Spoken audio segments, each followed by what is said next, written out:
রাজনৈতিক প্রভাবমুক্ত হয়ে সাংবাদিকদের দায়িত্ব পালন করার আহ্বান জানিয়েছেন গণমাধ্যম সংস্কার কমিশনের চেয়ারম্যান কামাল আহমেদ। তিনি বলেন, সাংবাদিকরা ঐক্যবদ্ধ হলে গণমাধ্যমের সুরক্ষা নিশ্চিত করা সহজ হবে। শনিবার আন্তর্জাতিক মাতৃভাষা ইনস্টিটিউটে ব্রডকাস্ট জার্নালিস্ট সেন্টারের সম্মেলনে তিনি এসব কথা বলেন।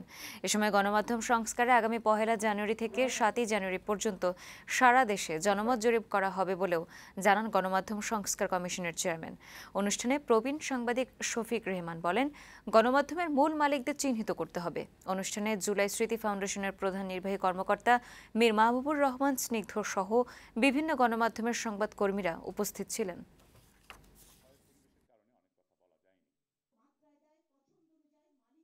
একটা ভয়ের পরিবেশ ছিল, সেই ভয়ের পরিবেশের কারণে অনেক কথা বলা যায়নি। সেই কথাগুলো এখন বলা যাচ্ছে, কিন্তু তারপরেও অনেকের মধ্যে কিন্তু সেই অভ্যাসটা রয়ে গেছে। সেলফ সেন্সরশিপ থেকে আমরা এখনো বেরোতে পারিনি। আমাদেরকে বেরোতে হবে, আমাদেরকে সাহস করে কথাটা বলতে হবে।